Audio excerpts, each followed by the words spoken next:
क्लेशवदुक्तम् प्रसंख्याने प्यकुशीदस्य सर्वथा विवेकख्यातेर धर्ममेघः समाधिः ततः क्लेश कर्म निवृत्तिः ततः क्लेश कर्म निवृत्तिः।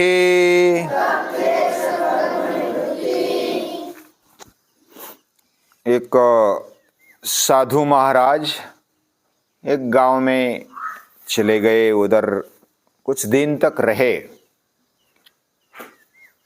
साधु महाराज किसी के घर नहीं रहते थे, वो ऐसे किसी ओटे पर या तो बाहर किसी मंदिर में वो रहते थे और हर रोज वे कुछ अच्छे विचार बताते, लोगों को कुछ ज्ञान की बातें बताते। तो पूरा गांव उनके सानिध्य में आने लगा। उनकी उच्चता भी बहुत बड़ी थी। साधु सन्यासी, उनके प्रति भारतीय देश में, भारतीय संस्कृति में बड़ा आदर है, क्योंकि उनका त्यागमय जीवन है। तो उसी गांव में एक सेठ रहते थे, धनवान थे।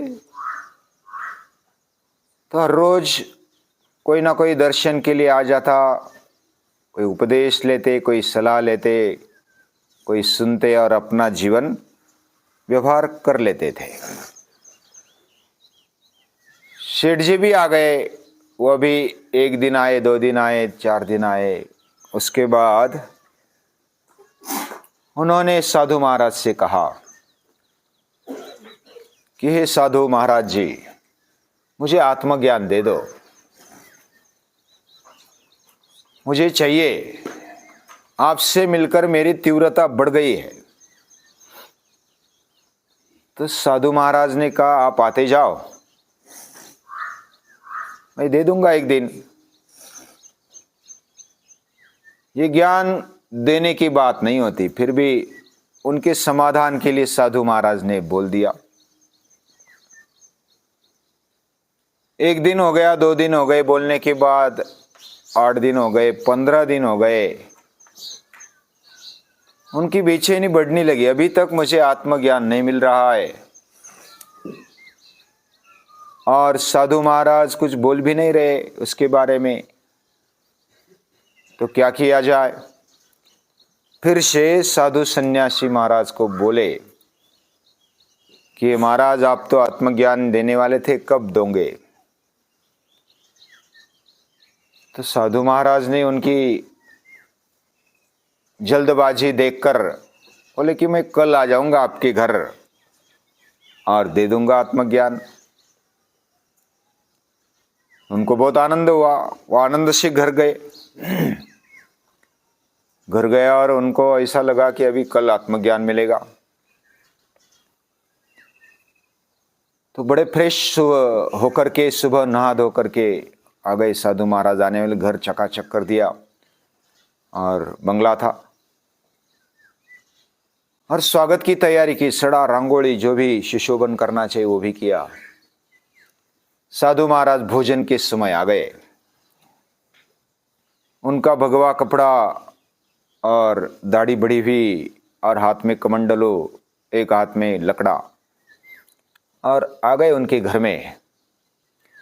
घर के बाहर रुके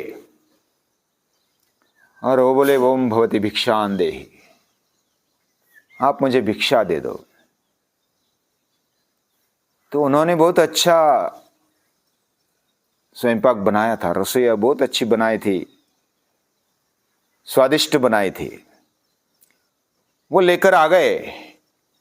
साधु महाराज ने बोला कि इस कमंडलों में डाल दो। कमंडलों मालूम है ना क्या होता है? हाँ, कमंडलों में डाल दो, ऐसा बोलकर वो कमंडलों आगे किया। आगे किया तो सेठ जी ने देखा कि उसमें तो गोबर है, शेन, वो भरा पड़ा है गोबर से। और साधु महाराज बोल रहे कि डाल दो इसमें। तो वो सेठ जी बोलते हैं, अरे साधु सन्यासी महाराज, इसमें तो गोबर है, इसको खाली करना पड़ेगा, नहीं तो ये मैं कितना अच्छा खाना बनाया वो बिगड़ जाएगा। तो साधु महाराज ने उसको फिर डाल दिया साइड में और बोले कि अभी डालो। अभी भी उसमें चिपका है गोबर, उसमें केवल खाली कर दिया तो साफ हुआ क्या? वो नहीं हुआ, उसमें गोबर चिपका है। उसको तो स्वच्छ पानी से धोना पड़ेगा, बिल्कुल स्वच्छ करना पड़ेगा, तब जाकर के ये खाना उसमें अच्छा रहेगा। तो साधु महाराज का जो कमंडलू था वो सेठ जी ने ले लिया और धोया, स्वच्छ धोया, घसनी का उपयोग किया, स्वच्छ धो करके फिर लाया और बोले कि अभी ले लो। तो कमंडलों में साधु महाराज ने ले लिया और वो ओटे पर ही बैठे, घर में महल में नहीं गए, बंगले में नहीं गए, ओटे पर भी उधर ही बैठे और भोजन कर लिया, तृप्त हो गए। तृप्त हो जाने के बाद बोले कि अभी मैं चलता हूं। तो वो सेठ जी बोले, अभी तक आत्मज्ञान आपने बोला था कि मैं आऊंगा आत्मज्ञान दूंगा, आपने दिया नहीं और चल रहे आप, मुझे आत्मज्ञान चाहिए। तो साधु महाराज बोले कि मैंने तो दे दिया।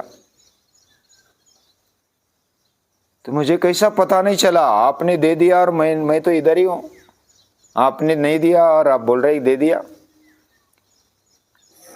तो साधु महाराज बोलते हैं, आप जब आए खाना लेकर, बहुत ही अच्छा खाना लेकर आए और कमंडलों में गोबर था, आपने बोला कि खाली कर दो, खाली कर दिया, फिर भी उसमें चिपका हुआ था। फिर बोले कि धोना पड़ेगा, बिल्कुल स्वच्छ करना पड़ेगा। लेकिन हाँ, उसको स्वच्छ करके दिया और फिर बाद में उसमें खाना डाला।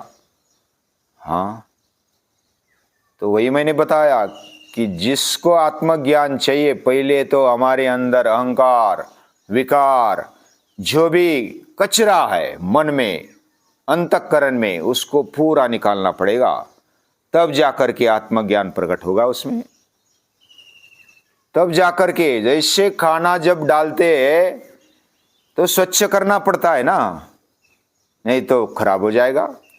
हमारे अंदर भी जब ज्ञान डाला जाता है, ज्ञान वैसे तो डाला नहीं जाता, एक उदाहरण समझने के लिए हम लेते हैं, ज्ञान अंदर ही पड़ा होता है और वो जागृत होता है, वो व्यक्त हो जाता है।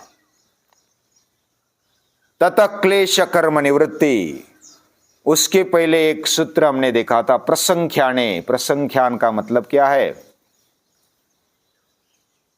विशेष प्रकार का ज्ञान होना, ये प्रसंख्यान है। सांख्य मालूम है ना, योग और सांख्य एक दर्शन शास्त्रों का नाम है। हम योग दर्शन का अभ्यास कर रहे हैं। सांख्य की फिलॉसफी, सांख्य यानी ज्ञान, और विशेष प्रकार का ज्ञान होने पर अपि भी अकुशीदस्य, उसका अहंकार नहीं रखना चाहिए, उसका व्यापार नहीं करना चाहिए। जब ज्ञान आ गया तो उसका व्यापार कैसे करे? उसकी साहूकारी नहीं करनी चाहिए।